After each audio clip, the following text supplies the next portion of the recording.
There we go. All right. Hello, everyone. My name is Katy. I'm a third-year PhD student based at UWA, and I'm going to be talking about my work on the intra-halo light, working with Claudia Lagos, Aaron Ludlow, and Aaron Robotham.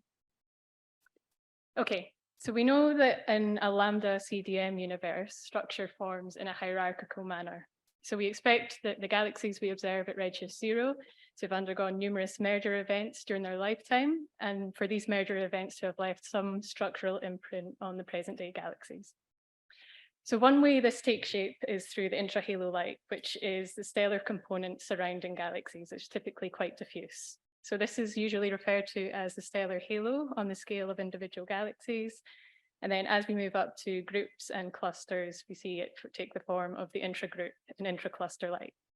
But we think this is formed through similar processes independent of this mass scale. So the accretion of satellites and their interactions and subsequent mergers with the central galaxy.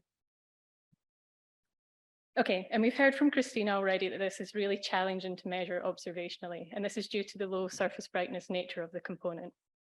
But observations have provided some insights into how the properties of the IHL change depending on the mass scale you're looking at.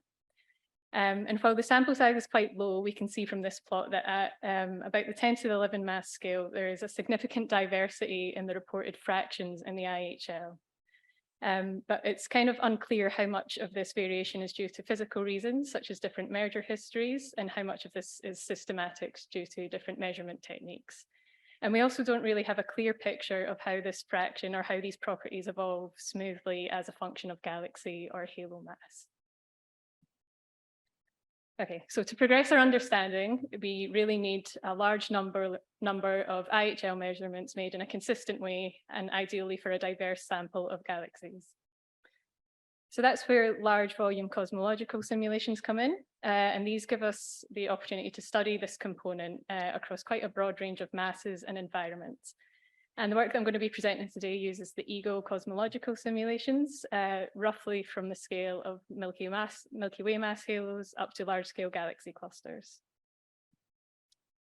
Okay, so with simulations, we have access to stellar particles and their full kinematic and dynamical properties.